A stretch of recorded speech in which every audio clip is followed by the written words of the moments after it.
weekend. John, good morning. Thank you for joining us. Good morning. Thanks for the kind words. Of course. Probably in there too much. I feel like I maybe annoy them sometimes. Oh, I don't think so. But they allow us to come. And if you extend an invitation, I'm going to show up. Yeah, fair enough. And you got some real good stuff from this weekend. We talked about it a little bit, brought it up to you as we were just watching it in the break. We're going to start with William Schmidt. How impressive was that segment of baseball that you got to watch, that we all got to watch this weekend? And then on top of that, to follow that up, the importance of him going into this season. Yeah, it was great. It's something that I've seen before from him, though. Like, I think he had another scrimmage late in the fall where he struck out a bunch of guys consecutively, which is great. And he has that potential. Like, that's why all these pro teams were ready to pay him basically whatever he wanted, like blank check, you know? And that's why it was so big that LSU got him. It was because of the potential that he has. And as a freshman, he showed it a little bit.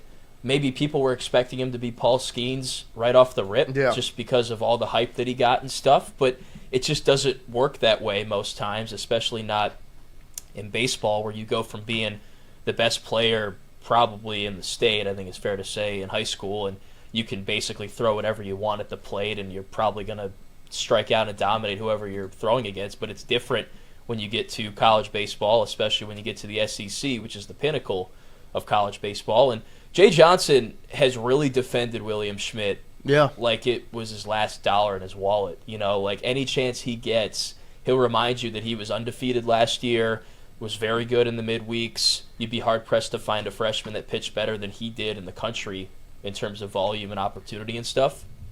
So remember, this is a 3-year guy. He's not a 2-year and out kind of dude like Derek Curiel.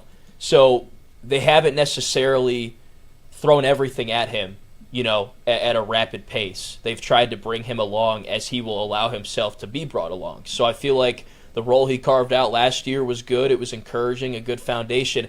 Now they're hoping for him to take that big jump in his second year with the program. And I was listening to an interview Jay did recently, I think it was with Southeastern 16, one of those baseball YouTube pages, and he said that he really puts a lot of value in year 1 to year 2 growth in the program, and he feels like he has always done a good job of getting the most out of players in that time, because that's when you could take the biggest leap, is from year 1 to year 2, freshman to sophomore, whatever it might be. So that's what they're hoping for him. I interviewed Nate Yeske last week, I think on Friday, and he had told me that Schmidt was coming in to meet with him once we were done to go over the lineup and stuff and do some of the basic, maybe boring logistical things. Did that, goes out and dominates later in the scrimmage. So I think if he just applies himself to everything and doesn't just rely on his talent and think that he's going to roll out there with no preparation and take care of business, it's not going to happen. But if he applies himself in every which way, he can do what he did like he did in the scrimmage the other day. So now the question is, can we see that consistently? Can we see it against great lineups? Remains to be determined. But if he can make that jump, this pitching staff's already pretty deep and promising. But if he can get there, it takes it to a whole nother level, I think. Yeah, and kind of to your point, you bring up Jay talking about year 1 to year 2. I think the map that we've all kind of just placed on William Schmidt, maybe even without him asking, is Cade Anderson, right? Going from what he was his freshman year, midweek, very similar, right, in the year 1, and then obviously the jump that we witnessed from year 1 to year 2. Yeah.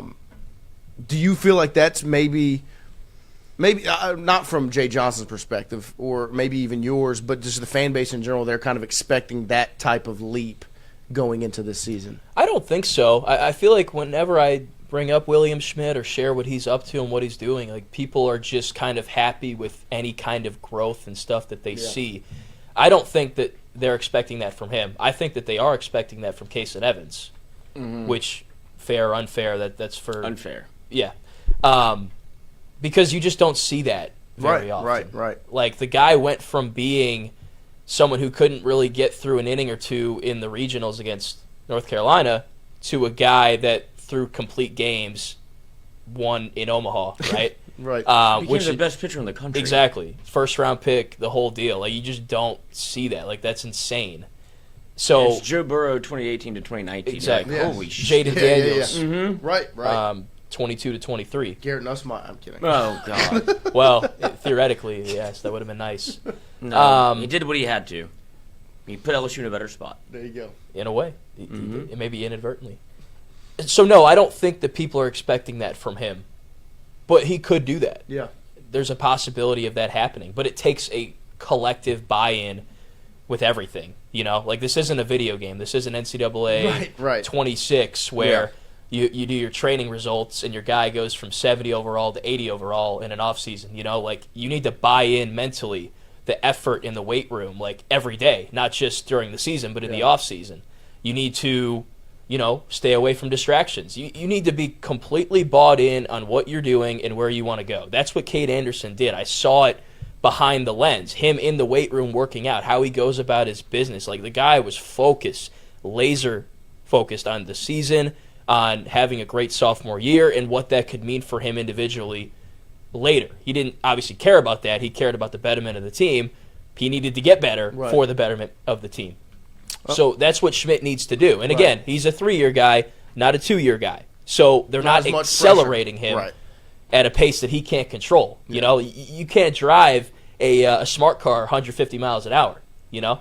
So if you try to do that, you're going to end up on the news. Bad things are going to happen. So they're trying to bring him along as he can take it, and the hope is that he has a larger appetite for more this year, and he can handle that. Yeah. And speaking of, we talk about those 2 freshman seasons. There's a freshman I think a lot of people have been talking about, especially after this weekend. He's been talking about a good bit, and you put a nice video out of him. But Omar Cerna Jr. Yeah. And he would be Aaron Beatty's backup behind the dish. But really looked good this past weekend. And our guy, Poggi, could not stop talking about him after watching him one of these days this weekend. What are some of your takeaways from watching the freshman out in the Alec box? Poggi was there, too. I think he was working with the field crew. Yeah, he was. Didn't have a chance to say hi, but I saw him out there with the rake and stuff in between one of the innings. So I've been high on Omar Cerna really since he got to campus because I talked to Josh Jordan last summer right after the national championship, and he was one of the guys that he brought up, like, yeah, this is a dude. Like, this is a big get for us, keeping him from going to the draft and stuff. Hard to get those players, you know, but you get a couple every year. DC's an example for LSU. Maybe Kason Evans was an example. Like, there's guys that you get that you probably shouldn't have, theoretically, but you get them. And Cerna's one of those guys and always has had the offense. Like, he hit homers in the fall, hit one in Biloxi. I think he hit one against Southeastern as well in Hammond. Like, that guy can really make things happen at the plate. Similar to Cade Beatty last year. I think I remember doing a lot of coverage on him in the fall and in the preseason about how good he was with the bat. The thing for him, though, was the defense and actually catching behind the plate and stuff, you know, and he's come a long way in that regard. I think Cerna's getting there, too. Like, yes, there's still times where there's a pass ball, wild pitch, maybe he doesn't have the urgency he needs to go get it and stuff, but it's coming along. And he had a chance to really set himself apart on, I want to say it was Saturday. Aaron Beatty fouled the ball off his foot in, like, the first inning of the scrim really early, and he wasn't catching that day. I don't think he was just going to be DHing. But Jay was like, nope, all right, we're done. You're out. Because you can't lose Cade Aaron. Right, of course. He's so important. Right. So from there, Cerna had a chance to really showcase what he could do and what he could be in a world in which Aaron Beatty is not available, which obviously we hope. He's fine, by the way. He's totally fine. He played the next day. But if that were to ever happen, Cerna really popped and was like, yeah, I can do this, you know. Looked great behind the plate, has a really good arm, threw guys out trying to steal, and then I already mentioned what he does with the bat. So I could see a scenario in which Aaron Beatty's a DH and he's a catcher in a lineup. You know, he's going to play. He's really going to make it difficult for them to keep him off the field. But it's Aaron Beatty, it's Cerna, and those are your 2 catchers, and he's going to compete for playing time. It wouldn't surprise me if he does what Aaron Beatty did last year. Catch on Saturdays, the midweeks, and if for whatever reason Cade needs a rest or they want to put him at DH, he can slot in there. I think he'll do a good job. And then on the same kind of token, catching-wise, what are your expectations for Aaron Beatty? Because we've talked about it a lot. Lloyd very high on Cade Aaron Beatty. What are your expectations for him going into this season? Huge. And, you know, it's interesting because the workload is going to increase. Like, I remember last year, Josh Jordan wrote on a whiteboard or something during the season how many more innings Luis had to catch and stuff. And you look at the number, and it's a big number. Right. You know, that's a lot of work that you have to do. And Luis took a beating last year. Like, all those foul balls, all the wild pitches. Like that's a lot. Got hit by a lot of pitches Yes. somehow. Iron Man. Yes. Well, you don't expect that because when you say like you expect Omar Cerna to like compete for playing time, whenever you're a catcher, like you want days off. Yeah. And you need just got spoiled last year by Poppy because he was like, I'm just going to catch every day. And you're like, this is not normal. But he did it because he had to. Yeah. Like Kate Beatty wasn't, when it got to Super Regional Omaha, it was like, we're not putting anybody else into the lineup. Yeah. And Aaron Beatty obviously has all the potential in the world. Same thing with Cerna. But now you have to make that next step. And it becomes a situation in which, okay, it might take two to be what you had with one. Yep. Like, because whatever Luis Hernandez did at the plate was lanyap. Yep. It was. And he did a lot. Yeah, I know. But it would always pop. It was like, oh, there he is in the lineup. Like Arkansas. Like a couple of swings where you're like, oh, hell yeah. Yep. But everything he did was more defensive than offensive. Yes. And that's what they needed last year was very solid defense behind the plate. And they're going to need it again this year. I mean, that's how Jay's teams win games. That's how you win in Omaha. You know, you don't make mistakes. So that's the question. Can he be as not noticeable as Luis was behind the plate? Right. You know, the upside's there, though. The arm, everything at the plate. So I think I've seen enough fall preseason to think and to know that the defense won't really be a concern for me. But can you do that for 56 games and then the postseason, you know? I think he will have more of an impact with his bat, though, than Luis did. Like, he just has sky-high potential. Yeah. And they are, like, they're propping him up as, like, the best player on the team. And keep in mind, this is a team with Derek Curiel right. and Kason Evans. Stacked. Like, and they think he's the best player on the team, you know? So that should say a lot. I expect big things from him. He's also taken a big jump personally and as a leader. And there's been times in these preseason scrimmages where he's taken a tough foul ball off a tough area of his body, and he needs a second to reset. He doesn't come out of the game, though. Right. He's like, I'm good. Isaac Trujillo doesn't even come out of the dugout to go check on him because he's going to shake it off and stay in there. He got hit by a pitch the other day, I think in the hand or something, and then Jay was like, no, don't take first. I want you to continue this at-bat, you know, get another rep. What does he do? Sends a laser to left field a few pitches later. Like, the guy's tough as nails. That's who you want catching for you. Yeah, very Luis Hernandez coded. Exactly. You know what I mean? Like, just we got to a see warrior. it. Yeah, witnessing it, learning from it. Because, I mean, that's – you had just brought it up. I mean, both of y'all were – Luis Hernandez was just like Iron Man back there. And that's – guy had no emotion. It's crazy. Yeah. See?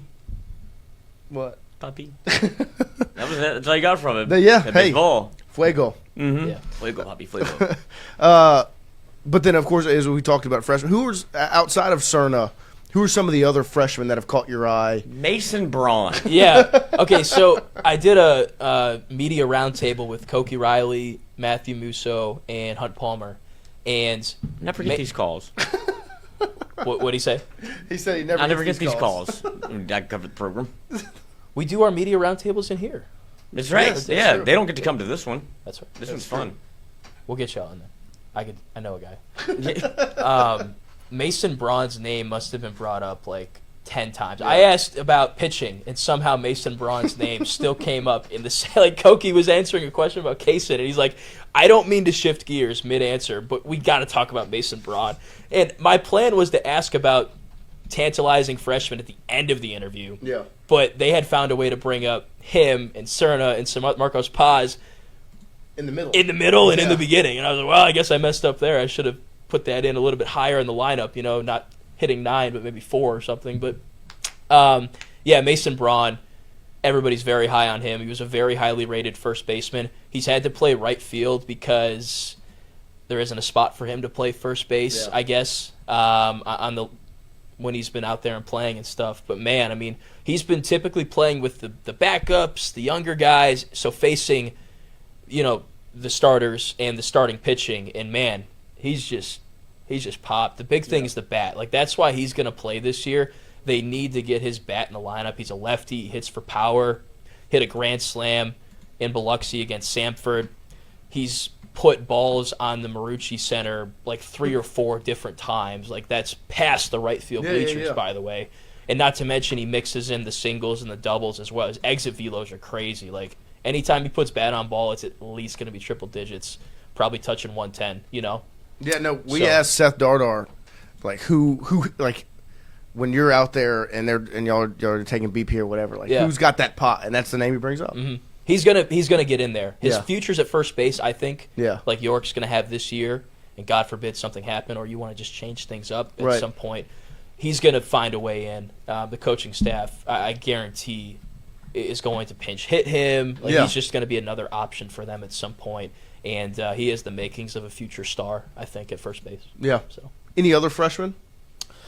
Well, that's why I brought the roster. I don't want to go. leave anybody out. There So, kind of mentioned Marcos Paz. He's gotten opportunities to start and stuff. He could certainly carve out a role in the bullpen. Tanner Reeves singled him out as a guy that's impressed him so far. Let me just go up and down the list here. Jack Ruckert from Catholic High just plays with a high motor, high character, makes some spectacular plays, but also plays really solid defensively. He could play second, third, shortstop. I don't know how much he'll be involved this year just because they supplemented with the transfers, and they have so many guys there already. But if he gets chances, like, he's given it all he's got. I think he's going to make something happen. So he's got a promising future, I think. Definitely want to mention him. Reagan Ricken, another pitcher that they got through the draft that they were happy to, because he's a guy that probably could be in the minors right now. He's had some chances to start and threw a little bit against Southeastern from what I remember, and he's got a lot of potential, I think.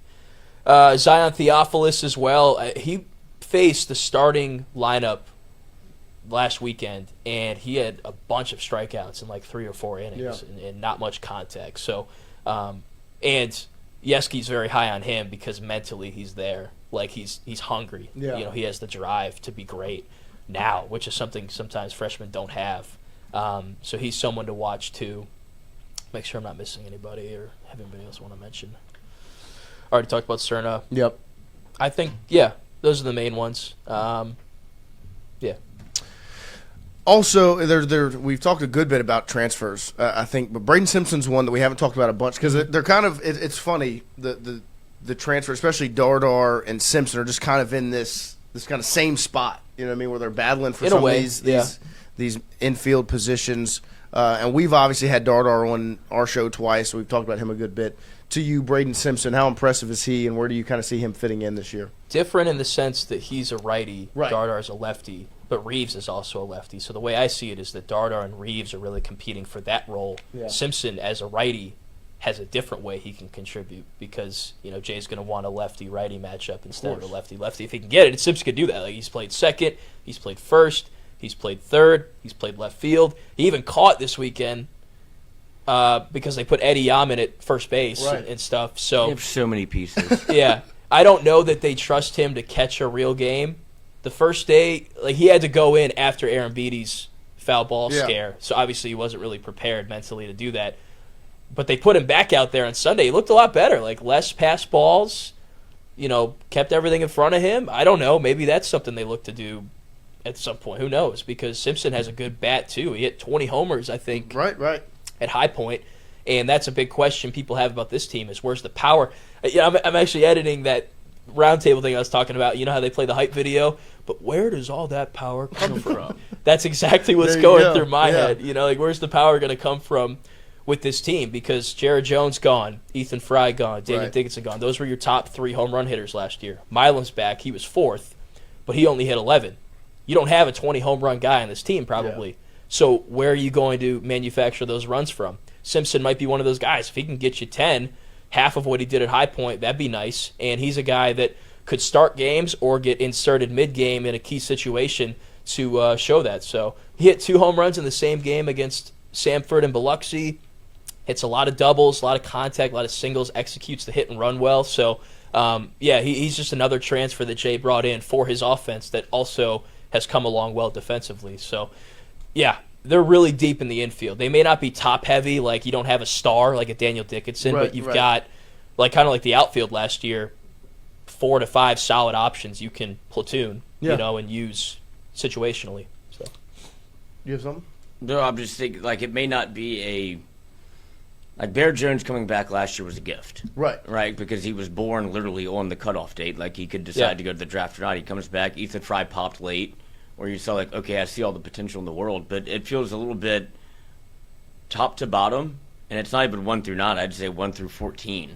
whoever they want to put in. You have Tanner Reeves can hit you double-digit homers. Yep. Milam can hit you double-digit homers. Callaway can hit you double-digit homers. Simpson can hit you double-digit homers. Jake Brown can hit you double-digit homers. Cater and Beatty can hit you double-digit homers. It may not in DC. Yeah, Derek Curiel is going to probably get to that point where it's not 12, it's 20. Right. And you're like, oh shit, not Well, surprised. if he does that, he's probably winning the next. He's going to win the Golden Spikes. Yeah. Like, that's what you're looking at. And we had Casey Evans come in, and he goes, Curiel, obviously, Golden Spikes, because Jake Brown should be in that conversation. And that's what you're looking to see happen, is to take that next step, because he got to be in the most probably enviable position when you look back on it. It's like, I'm putting you in situations where you can only succeed. Yeah.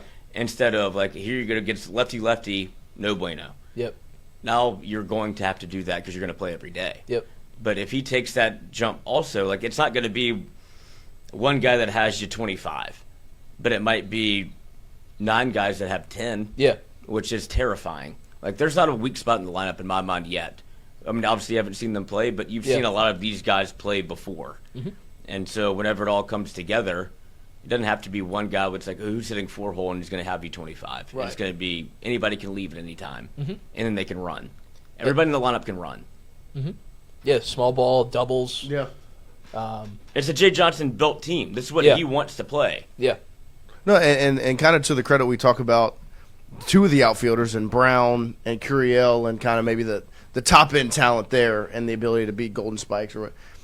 Chris Stanfield, right, comes back after Get him 2 this year, right, reviving his career, right. The jump he made from when he was at Auburn, he had I don't know if you put it out someone else. He had 8 total doubles at Auburn in the 2 seasons, and then he had like 14 or 15 last year. I think he led the SEC in doubles last year. And then how impressive he was defensively. How big was it to get Chris Stanfield back for this 2026 team? Just completes your outfield. Because if they didn't have him, there were some question marks. Yeah, you're maybe putting Simpson out there, maybe trying to put Braun out there, William Patch. Like you're relying on somebody that's not ready. Yeah, So you have 3 center fielders out there, and all guys that produce for you and are going to hit way up in the lineup. Yeah. So that's huge for you defensively, but also from an offensive standpoint. So yeah, it's massive, and people kind of forget about him, but he really turned it on last season. Had some huge hits in Omaha as well. So he affects the game in a lot of different ways. Maybe not the home runs, but everything else, he finds a way to get involved. And he has versatility, too. He could lead off for you. He can turn the lineup over for you in that 9 spot like he did last year. And especially this year, if you're going to lack in some of that power, you got to engineer these runs. Right. So pass balls, that's something, like there's been times this year where he's stolen second, overthrow, finds his way all the way home, or steals a bag. Yeah. And it's hard to, he's the fastest guy on the team. So if he's stealing, he's probably getting there. I think we might see more of that this year, more aggression on the base paths. Yeah. Also bunts pretty well, too. So, it's easy to get lost in the stars and stuff, and I think Stanley is a star on this team, but just another guy where you're like, oh, I forgot about him. Man, he's freaking good. How did I forget about him, So, and back to the power thing, just real quick. I think the bullpen is deeper this year, and it's going to be better. So I don't necessarily – like last year, you maybe needed a little bit more from the offense down the stretch and stuff. I think this year it might be a little more balanced where you'll have hopefully great defense, but the pitching will be better, so you're not required to score as many runs in some cases, So, and kind of to the point of Stanfield and the offense, who do you see? Do you still see Curiel holding on to that leadoff spot, or does he maybe slide to the 2-hole or maybe a little bit lower in the lineup? I think he does. That's what he did on Sunday is lead off. He's just such a good leadoff hitter because there was a scout there for an MLB team, and we were chatting a little bit, and he was asking me about DC and his power and has it translated and stuff. And I was like, he's put on 15 pounds, so that helps, and he hit a home run recently. So I told him he'll probably hit at least 10 this year. And that's what he's hoping for, too. But the thing that impresses me most about Curiel is his ABs, man. He makes you work. And there's been times where he's been in an 0-2, 1-2 count. He finds a way to walk. And the next thing you know, he's scoring. It's like, how the heck did that even just happen, He's just such a great leadoff hitter because he's going to make you throw, in most cases, at least 6 pitches. Yeah. So you get to see a lot, tire the pitcher out. And his on-base streak was 43 games last year. That's not just from hitting. That's from walking, too. He's just such a weapon in so many different ways. And if he adds power to that element, too, gosh. So I see him being the leadoff guy. But Stanfield led off to start the year last year. He has a lot of those same qualities. If he gets on first, he's like a gnat. Right. He bugs you. Yeah, he can make stuff happen. And that's what the awesome part about last season was having Stanny in the 9-hole and Curiel leading off. It was like, it's basically double leadoff. Double leadoff. Yeah. But then like you had the power guy behind. Of course. So that's what they kind of need to find. Right. Who's going to be that most feared guy, Yeah.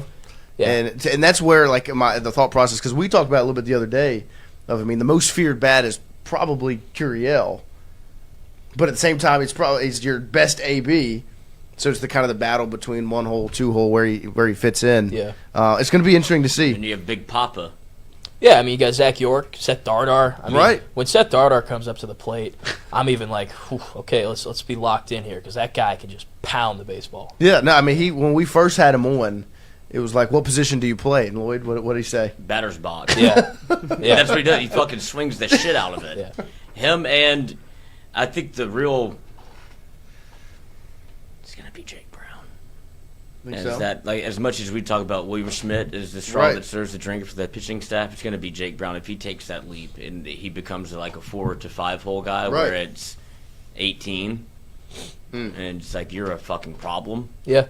And he can run like a deer, which he'll let you know about. He can bunt. Like whenever I went to the scrimmage, they put the shift on for him. He drops the bunt down. Yeah. And it's like he just thinks of the game differently. Like people don't take him seriously because he doesn't want you to.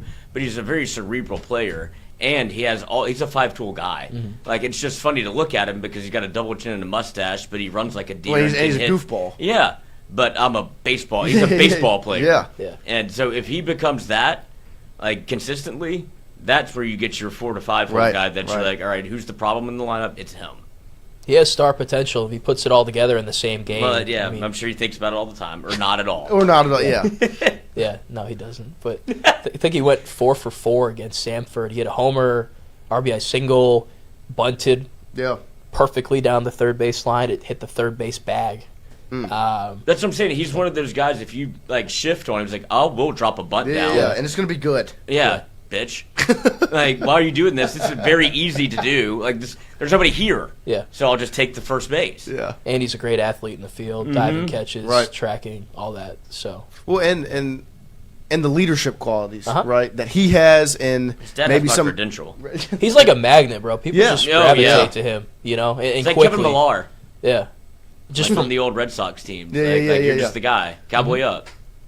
Yeah, he's going to be tough to replace in a lot of different ways. Yeah. But, all the Zach York and him are it's like they've known each other. They grew up in Sulphur together. They didn't, obviously. But it seems that way when you're around them, So, yeah, he provides a lot for this team. He'll be very important, obviously. No, it's exciting. It's very, very exciting. A lot of personalities. It is. That's true. Yeah. And that's what makes them so much fun to watch and to root for. But good personalities. Right. It can be a bad thing to have a lot of bad personalities that are a lot of personality, not nature. a lot of ego. Yeah, that's the big thing, is the ego. And you don't get that with these guys, It's just kind of like it's a high school, or maybe not even high school, just a middle school baseball team where people don't even know what an ego is. They don't know how to be egotistic. Right. It's like a rec softball team. Yeah. We'll just show up and hit. Just having fun. Yeah, a couple beers.